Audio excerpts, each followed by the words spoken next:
नमस्कार, कार्यक्रम खबर दुनिया की में आप सभी का स्वागत है। मैं हूं ऋतु वर्मा। डीडी न्यूज की तरफ से हमारे सभी दर्शकों को दिवाली की हार्दिक शुभकामनाएं। दुनिया भर से अंतर्राष्ट्रीय जगत की हलचल से जुड़ी तमाम अहम खबरें लेकर हम हाजिर हैं। अगले आधे घंटे में बात होगी विश्व भर में सुर्खियां बटोर रही राजनीतिक गहमा गहमी की, कूटनीतिक दांवपेच की, सामाजिक उथल पुथल की। लेकिन सबसे पहले शुरुआत करेंगे बड़ी खबरों के साथ। चुनाव से 11 दिन पहले गुप्त ईमेल सर्वर इस्तेमाल का जिन्न आया फिर बाहर। एफबीआई ने हिलरी क्लिंटन के खिलाफ दोबारा जांच शुरू की। हिलरी ने सच्चाई सामने लाने की मांग की। ट्रंप को मिला हिलरी पर हमले का नया मौका। वेनेजुएला के राष्ट्रपति को सत्ता से उखाड़ फेंकने के लिए विपक्ष का विरोध प्रदर्शन जारी। शुक्रवार को किया राष्ट्रव्यापी बंद। निकोलस मादुरो ने विरोधियों को दी जेल की धमकी। आईएस के अंतिम गढ़ माने जाने वाले मोसुल को मुक्त कराने पहुंची सेना। जान बचाने के लिए आतंकियों ने बच्चों को बनाया ढाल। 200 से ज्यादा को मारा। स्पेन में सरकार बनाने पर 10 महीने से चला आ रहा राजनीतिक गतिरोध खत्म। प्रधानमंत्री मारियानो राजोय ने जीता विश्वास मत। यूरोपियन यूनियन में बने रहने का किया वादा। पुरुषों के साथ कंधे से कंधा मिलाकर स्त्रियों के काम करने के दावों की खुली पोल। दुनिया भर में महिला पुरुषों के बीच आर्थिक समानता में गिरावट दर्ज। महिलाओं को पुरुषों की बराबरी में लग सकते हैं अभी और 170 साल। और शुरुआत अमेरिका से, जहां चुनावी खुमार चरम पर है। अमेरिका में 8 नवंबर को वोट डाले जाएंगे। मतदान के करीब आने के साथ ही चुनाव दिलचस्प होता जा रहा है। मतदान से 11 दिन पहले एफबीआई ने गुप्त ईमेल सर्वर इस्तेमाल मामले की जांच की बात कह के चुनावी माहौल को एक बार फिर से गर्मा दिया है। इस बीच कई ताजा सर्वेक्षणों में दोनों उम्मीदवारों हिलरी क्लिंटन और डोनाल्ड ट्रंप के बीच का फासला कम होता दिख रहा है। राष्ट्रपति चुनाव से महज 11 दिन पहले गुप्त ईमेल सर्वर इस्तेमाल का मामला सामने आ गया है। मामले में एफबीआई ने हिलरी क्लिंटन के खिलाफ दोबारा जांच शुरू करने का ऐलान किया है। एफबीआई निदेशक जेम्स कॉमी ने कांग्रेस के नेताओं को एक पत्र में कहा कि कुछ नए ईमेल सामने आए हैं जो इस जांच से जुड़े हो सकते हैं। 2009 से 2013 तक विदेश मंत्री रहने के दौरान कई गुप्त ईमेल सर्वर का इस्तेमाल करने के लिए हिलरी क्लिंटन खेद जता चुकी हैं। हिलरी ने कहा कि लोग तथ्यों के बारे में पूर्ण जानकारी हासिल करने के हकदार हैं। अमेरिकी लोग तथ्यों के बारे में पूर्ण जानकारी प्राप्त करने के हकदार है। ये अनिवार्य है कि ब्यूरो इस मामले पर बिना किसी देरी के विस्तार से जानकारी दे। एफबीआई के निर्देशक ने कहा है कि वो नहीं जानते कि उनके पत्र में जिन ईमेलों का जिक्र किया गया है वे महत्वपूर्ण है या नहीं। मुझे भरोसा है कि वे ईमेल जो भी है उनसे जुलाई में पहुंचे गए निष्कर्ष में कोई बदलाव नहीं आएगा।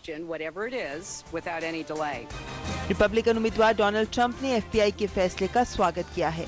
ट्रंप पहले ही ईमेल मामले में हिलरी को जेल भेजने की वकालत करते रहे हैं। एफबीआई और न्याय विभाग के इस फैसले को मैं सम्मान करता हूं, क्योंकि उन्होंने जो गलती की थी उसको सही करने का उन्होंने साहस दिखाया है।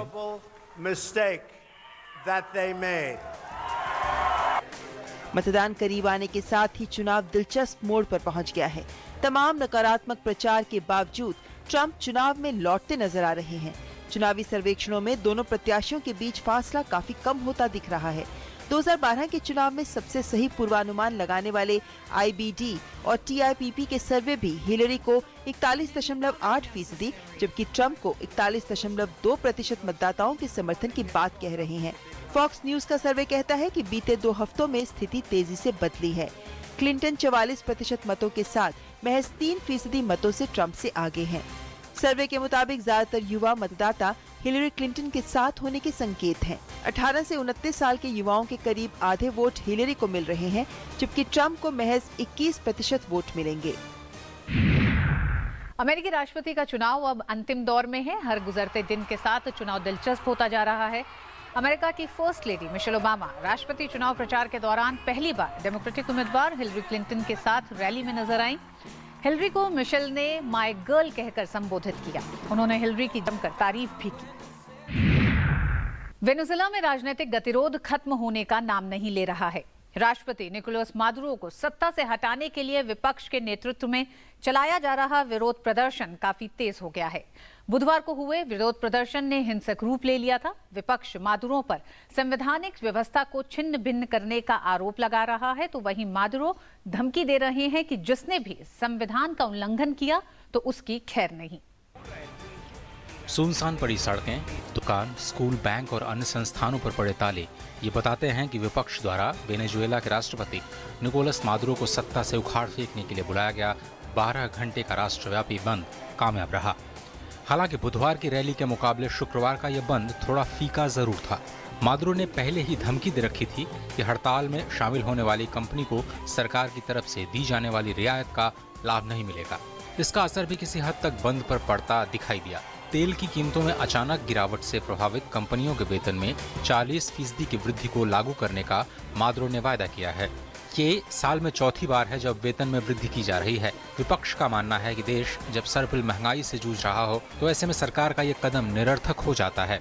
अब विपक्ष सरकार द्वारा राष्ट्रपति को वापस बुलाने के लिए जनमत संग्रह की प्रक्रिया को निलंबित करने से भी नाराज है, लिहाजा वो विरोध प्रदर्शन दर्ज कराने के लिए सड़कों पर उतर आया है। हालांकि ये प्रदर्शन पिछले साल नेशनल असेंबली में मध्य दक्षिण गठबंधन के बहुमत हासिल करने के बाद ही शुरू हो गया था। विपक्ष ने जनमत संग्रह के लिए हस्ताक्षर अभियान भी चलाया, जिसमें करीब 2.25 लाख लोगों ने हस्ताक्षर किए। चुनाव अभियान ने सिर्फ 4 लाख को वैधानिक बताया और पिछले हफ्ते गलत ढंग से जुटाए गए हस्ताक्षर का हवाला देते हुए पूरी प्रक्रिया पर ही रोक लगा दी। इसके बाद विपक्ष के प्रदर्शन ने हिंसक रूप ले लिया। अब सैकड़ों लोगों के घायल और कई लोगों के मारे जाने की खबर है। विपक्ष ने मादुरो पर संवैधानिक व्यवस्था को छिन्न भिन्न करने का आरोप लगाते हुए उनके खिलाफ महाभियोग प्रक्रिया शुरू करने के लिए संसद में वोट किया है। उधर मादुरो इसे राजनीतिक तख्तापलट बताकर संविधान का उल्लंघन करने वालों के खिलाफ कार्रवाई की धमकी दी है। और अब रुक करते हैं एशिया का, जहां मोसुल में आईएस के खिलाफ निर्णायक सैन्य कार्रवाई जारी है। इराक में आतंकी संगठन आईएस का अंतिम किला मोसुल अब ध्वस्त होने के कगार पर है। अमेरिकी हवाई हमलों की अगुवाई में इराकी सेना मोसुल में दाखिल हो चुकी है। आतंकी अपने इस गढ़ को बचाए रखने के लिए हजारों लोगों को मानव ढाल के तौर पर इस्तेमाल कर रहे हैं। खूंखार आतंकी संगठन आईएस के गढ़ माने जाने वाले इराक के मोसुल को मुक्त कराने की निर्णायक सैन्य कार्रवाई अब शहर के केंद्र में पहुंच चुकी है। आतंकी अपने इस आखिरी किले को बचाने के लिए बच्चों और महिलाओं को ढाल बना रहे हैं। आईएस ने करीब 50,000 लोगों को अगवा कर लिया है और इन्हें ढाल के तौर पर इस्तेमाल कर रहा है। संयुक्त राष्ट्र मानवाधिकार कार्यालय का कहना है कि 8,000 परिवारों को बंधक बनाने की विश्वसनीय सूचनाएं हैं। अनुमान है कि शहर में करीब 15 लाख लोग फंसे हुए हैं।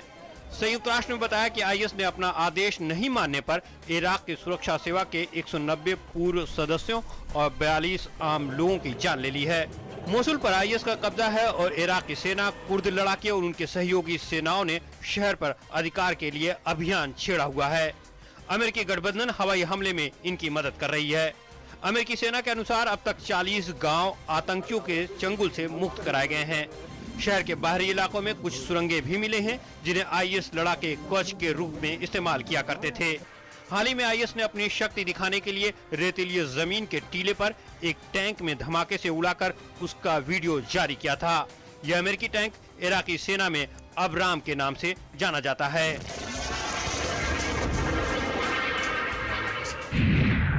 अहरार अल शाम गुट और फतह अल शाम फ्रंट सहित सीरिया के विद्रोही समूहों ने सरकार के नियंत्रण वाले पश्चिमी एलेप्पो शहर में रॉकेट हमलों की छड़ी लगा दी है। विद्रोहियों ने सरकारी बलों के ठिकानों को निशाना बनाया। इस बीच गैस हमलों में संयुक्त राष्ट्र द्वारा की गई जांच के बाद सीरिया पर प्रतिबंधों का रूस ने ये कहते हुए विरोध किया कि इसके कोई पुख्ता सबूत नहीं है। जांच में 2014 से 2015 के बीच सरकारी बलों द्वारा क्लोरीन गैस के 3 हमलों की बात सामने आई थी। उधर इदलिब प्रांत के हास गांव के एक स्कूल पर हुए हवाई हमले में 22 की मौत हो गई है। माना जा रहा है कि हमला रूस ने किया है, हालांकि रूस ने इसे खारिज कर दिया। पाकिस्तान के क्वेटा शहर में आतंकियों ने पुलिस प्रशिक्षण केंद्र पर हमला बोलकर 62 लोगों को मार डाला। यह हमला ऐसे समय में हुआ है जब पाकिस्तान बड़े पैमाने पर आतंकियों के सफाए की बात कर रहा है। तो आखिर पाकिस्तान में ऐसे कितने और संगठन हैं जो आतंकी गतिविधियों को अंजाम देते रहते हैं? पाकिस्तान जिन्हें हथियार बनाकर भारत में आतंक का घिनौना खेल खेलता रहा है, अब वही उसे जख्मी करने का मौका हाथ से जाने नहीं देते हैं। इस बार निशाना बना क्वेटा स्थित पुलिस प्रशिक्षण केंद्र, जिसमें 62 लोगों की मौत हो गई। जिम्मेदारी आईएस ने ली, लेकिन इशारा लश्कर-ए-झांगवी की तरफ जा रहा है।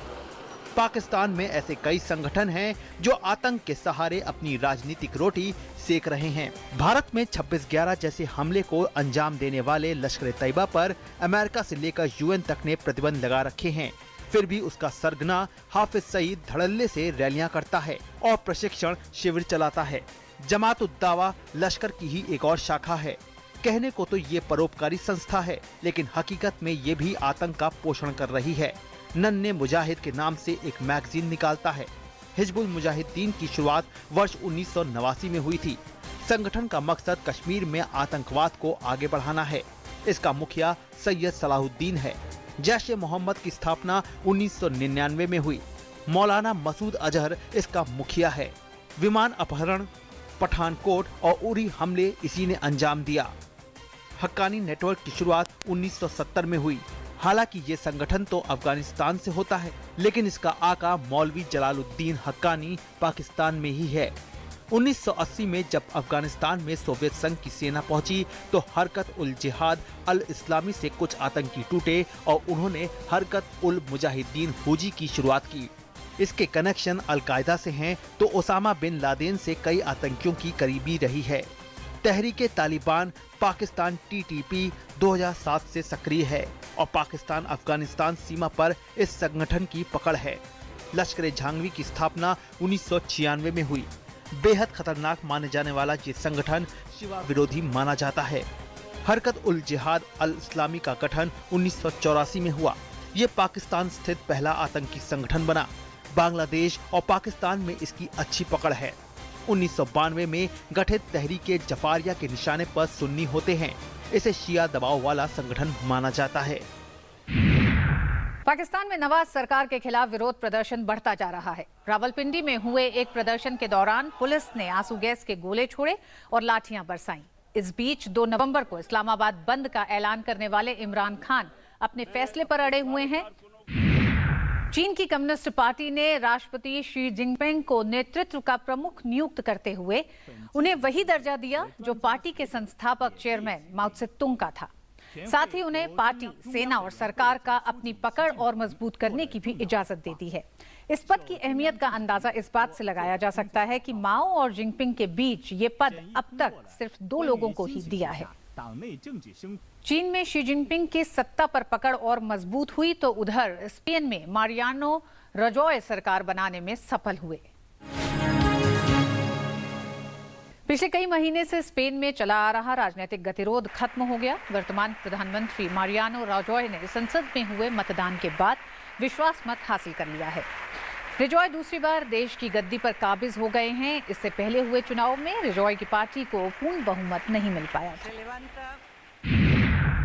ब्रिटेन जाने के लिए फ्रांस का कैले शहर शरणार्थियों के लिए पहली पसंद है, क्योंकि यहां से इंग्लिश चैनल के माध्यम से आसानी से प्रशासन को चकमा देकर ब्रिटेन पहुंचा जा सकता था।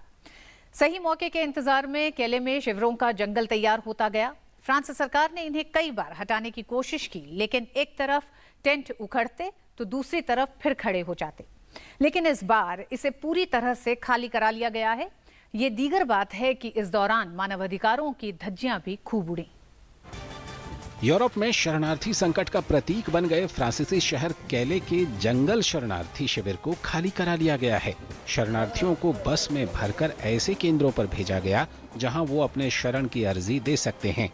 प्रशासन के मुताबिक अब तक 4,404 शरणार्थियों को देश के अलग अलग हिस्सों में भेजा गया है। सबसे बड़ा मसला शिविर में रह रहे नाबालिग बच्चों का था, जिनमें 1,200 बच्चों को शिविर के पास ही कंटेनर बने एक अस्थायी शिविर में डाल दिया गया। ज्यादा भीड़ होने की वजह से पहली ही रात दर्जनों बच्चों को बिस्तर नसीब नहीं हो पाया। ये वो बच्चे हैं जो इस सफर में अपने करीबियों से बिछड़ गए हैं। कंटेनर में जिन बच्चों को जगह नहीं मिल पाई है, उन्हें ब्रिटेन भेजा जा रहा है। कई संगठनों ने बच्चों के साथ हुए इस दुर्व्यवहार पर कड़ा ऐतराज जताया है। माना जा रहा है कि शिविर में 6 से लेकर 8,000 लोग थे। बाकी बचे हुए लोग शिविर से निकलकर आसपास के इलाकों में छुप गए हैं। प्रशासन को डर है कि अभियान खत्म होने के बाद ये लोग फिर से शिविर में लौट सकते हैं। कैले उत्तरी फ्रांस का शहर है और प्रमुख बंदरगाहों में से एक है। शरणार्थियों को लगता है कि ब्रिटेन में जिंदगी काफी आसान है, लिहाजा दुनिया भर से बिन बुलाए गैर कानूनी मेहमान की तरह से जहाजों में छुप छुपा कर कैले पहुंचते हैं और वहां से इंग्लैंड पहुंचने का प्रयास करते हैं। पहले भी कैले में अवैध कैंपों को खाली कराया जा चुका है, लेकिन जल्द ही फिर से नए टेंट लग जाते हैं। ऐसी खबरें हैं कि बुधवार को करीब 100 शरणार्थी फिर शिविर में वापस आ गए और उनकी पुलिस के साथ झड़प भी हुई। कैले के शरणार्थियों को देश के विभिन्न इलाकों में बांटे जाने पर भी विवाद है। कुछ इलाकों के मेयर शरणार्थियों को लेने का विरोध कर रहे हैं। शरणार्थियों को हटाने का एक अदालत ने आदेश दिया था। दुनिया भर में महिला पुरुषों के बीच आर्थिक समानता में गिरावट दर्ज की गई है। हालत यह है कि इस वजह से दुनिया एक साल में 52 साल पिछड़ गई है। हालांकि शिक्षा और राजनीति के मामले में महिलाओं की स्थिति थोड़ी बेहतर हुई है। ये खुलासा वर्ल्ड इकोनॉमिक फोरम की the global gender gap report 2016 में हुआ है। लैंगिक समानता को लेकर बड़े बड़े दावों के बावजूद हालात में सुधार होता नहीं दिख रहा है। वर्ल्ड इकोनॉमिक फोरम की the global gender gap report 2016 के खुलासे बेहद चौंकाने वाले हैं। रिपोर्ट के अनुसार कार्यस्थल में लैंगिक अंतर काफी बढ़ा है। इस हिसाब से आर्थिक सुधार पर महिलाओं को पुरुषों के बराबरी में आने में और 170 साल लग सकते हैं। पिछले साल ये आकलन 118 साल का था। लैंगिक समानता में आइसलैंड अव्वल है, दूसरे पर फिनलैंड, तीसरे पर नॉर्वे और चौथे स्थान पर स्वीडन है। सभी मामलों में लैंगिक समानता की 5 शीर्ष की सूची में 4 स्कैंडिनेवियन देश हैं। इन देशों में काम और पारिवारिक जिम्मेदारियों के बीच संतुलन कायम करने के लिए अनुकूल कानून बनाए गए हैं। रिपोर्ट में कहा गया है कि मौजूदा स्थिति में दुनिया में महिलाओं और पुरुषों के बीच सभी स्तरों पर समानता आने में और 87 साल लग सकते हैं। महिला पुरुषों के बीच बराबरी को लेकर सिर्फ एशिया, मध्य पूर्व और अफ्रीका को लेकर ही चिंता नहीं जताई गई है, बल्कि अमेरिका, ब्रिटेन जैसे बड़े देशों में भी असमानता कम करने की सलाह दी गई है। लैंगिक समानता को लेकर पिछले साल के मुकाबले भारत की स्थिति थोड़ा मजबूत हुई है। भारत 144 देशों में 21 स्थान चढ़कर 87वें पायदान पर आ गया है। पुरुषों की तुलना में महिलाओं की स्थिति में मामले में पाकिस्तान की स्थिति बेहद दयनीय है। इस मामले में सीरिया उससे एक पायदान आगे है। पाकिस्तान 143वें नंबर पर है और सिर्फ यमन से आगे है। अर्थव्यवस्था, शिक्षा, स्वास्थ्य और राजनीतिक प्रतिनिधित्व में महिलाओं पुरुषों के बीच अंतर के आधार पर देशों को रैंकिंग दी गई है। नादिया मुराद और लमिया अजी बशर को यूरोपीय संसद द्वारा विचार की स्वतंत्रता के लिए प्रतिष्ठित सखारोव पुरस्कार से सम्मानित किया जाएगा। कभी ये दोनों महिलाएं आतंकी संगठन आईएस की सेक्स गुलाम रही थीं।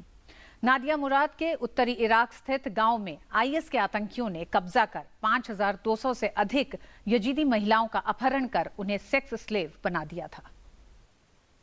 और अब वक्त है एक ब्रेक का। देखते रहिए खबर दुनिया की। पंजाब नेशनल बैंक की ओर से आप सभी को दिवाली की हार्दिक शुभकामनाएं। गरम पकौड़े रह गए थोड़े। छोटा कोई काम नहीं जो लगन से करे वो पूरा। बड़े बड़े सपने हो पूरे, कोई न रहे अधूरा। खुद को कम ना समझना यारों, कम नहीं तेरी कोशिश। जो भी कर जी जान से कर, खुशियों की होगी बारिश। जीवन के सफर में जी जान लगा देने वालों का फोन जीवी। सुपर बाइक से लेकर ट्रक तक सब दौड़ाते हैं। सारे देश का इंजन हम ही तो चलाते हैं। HP lubricants A to Z आपके काम आते हैं। उत्तर प्रदेश के करोड़ों लोगों के चेहरे पर मुस्कान लाने की जिम्मेदारी जिन कंधों पर है, वो कंधे हैं अखिलेश जी के, जिनके प्रयास से सबको साथ लेकर हर समाज, हर वर्ग, हर तबके के लिए योजनाओं की शुरुआत हुई है। अखिलेश जी जानते हैं कि युवा अपने पांव पर खड़ा होगा तभी प्रदेश विकसित होगा। इसके लिए मुख्यमंत्री ग्राम उद्योग रोजगार योजना की शुरुआत की है, जिसमें ग्रामीण इलाकों में युवाओं को अपना रोजगार शुरू करने के लिए कम ब्याज पर लोन दिया गया है, जिसका 10% भार सरकार ने उठाया है।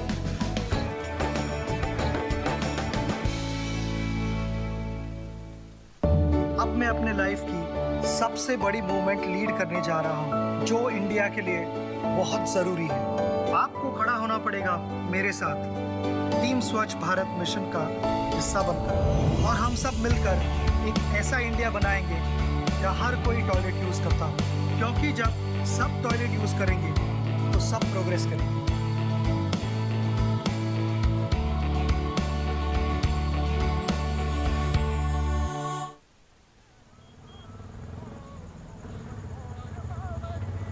Hey! Hey, guys! Get the bags! Hurry up!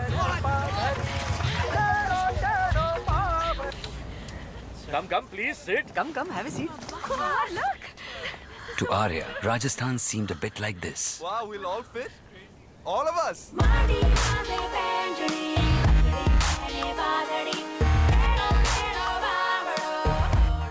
GST की बात जीएसटी भारती के साथ। नमस्कार, मैं हूँ जीएसटी भारती और आज मैं आपको बताऊंगी जीएसटी यानी गुड्स एंड सर्विसेज टैक्स के बारे में। सुना है इससे टैक्स पे टैक्स लगना बंद हो जाएगा। बिल्कुल, केंद्र और राज्य के कई टैक्सों की जगह अब सिर्फ लगेगा जीएसटी, जिससे होगा वन टैक्स वन मार्केट का सपना साकार। पर इससे व्यापारियों को क्या लाभ?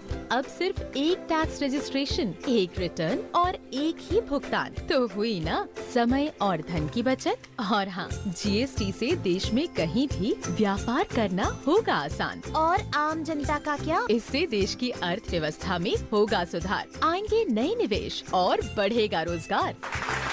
जीएसटी होगा टैक्स सिस्टम में सुधार और बढ़ेगी विकास की रफ्तार।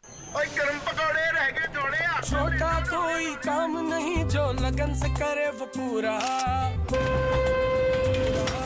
बड़े बड़े सपने हो पूरे, कोई न रहे अधूरा। खुद को कम ना समझना यारों, कम नहीं तेरी कोशिश, जो भी कर जी जान से कर, खुशियाँ भी होगी बारिश। जीवन के सफर में जी जान लगा देने वालों का फोन जीवी। एक बार फिर आप सभी का स्वागत है और अब नजर डालते हैं अफ्रीकी देशों की ओर। दक्षिण अफ्रीका सरकार द्वारा शिक्षण संस्थानों को वित्तीय सहायता देने के ऐलान को लेकर छात्रों और पुलिस के बीच हिंसक झड़पें हुई हैं। सरकार ने उच्च शिक्षण संस्थान और विश्वविद्यालयों को अगले 3 सालों तक 13 बिलियन रैंड देने की घोषणा की थी। कई हफ्तों से चल रहे प्रदर्शन के दौरान विश्वविद्यालय की फीस, कई संस्थानों में अश्वेत लड़कों के प्रतिबंधों को रद्द करने की मांग की जा रही थी। हकीकत की दुनिया से आइए चलते हैं रुपहले पर्दे की ओर।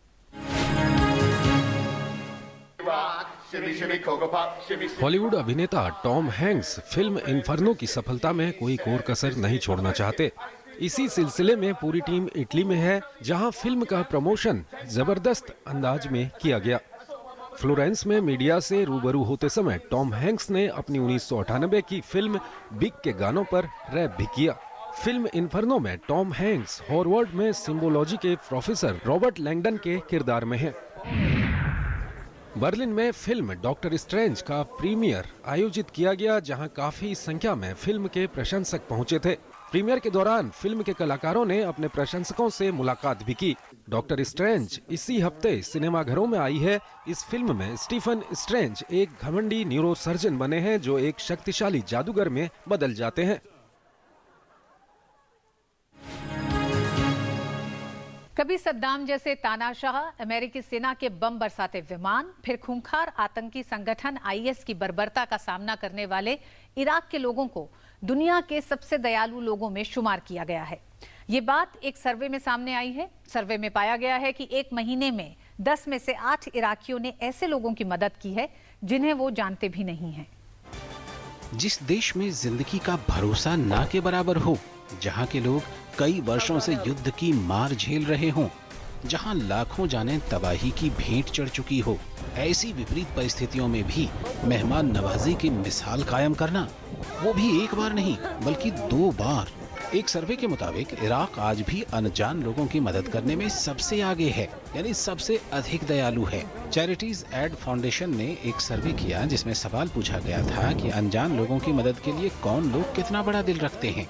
नतीजों के मुताबिक युद्ध पीड़ित मौत के मुंह में बैठे इराकी लोगों का दिल सबसे बड़ा है। सर्वे के मुताबिक पिछले 1 महीने में इराक के 81% लोगों ने ऐसे लोगों की मदद की जिन्हें वे जानते तक नहीं थे।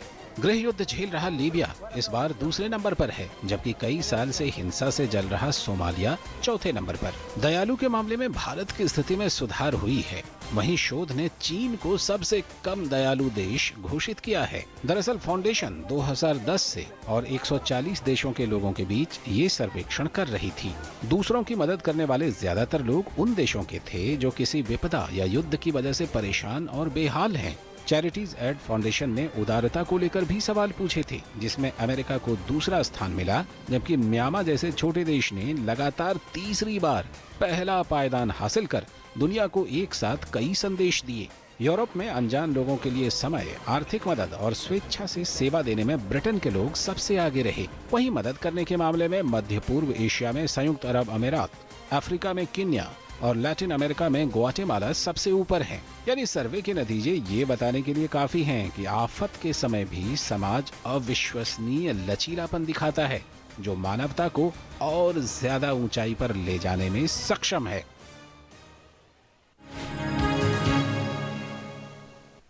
महज 12 साल की उम्र में अपनी हरी आंखों में पूरे अफगान बिरादरी के विस्थापन का दर्द लिए शरबत गुला जब पाकिस्तान पहुंची तो मशहूर फोटोग्राफर स्टीव मैकरी ने उनकी तस्वीर खींची। तस्वीर मैगजीन में छपी तो वो शरणार्थी संकट की प्रतीक बन गई।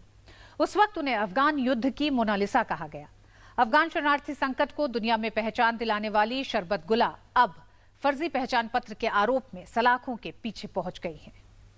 लाल स्कार्फ में लिपटे चेहरे से झांकती हरी आंखों वाली तस्वीर जब नेशनल ज्योग्राफिक मैगजीन के कवर पेज पर छपी तो सिर्फ उस लड़की का ही नहीं, बल्कि सीमा से लगे इलाकों का खाक छान रहे उन लाखों लोगों का दर्द दुनिया के सामने आया, जो अफगानिस्तान पर सोवियत संघ के हमलों के बाद छत की तलाश में दर बदर भटक रहे थे।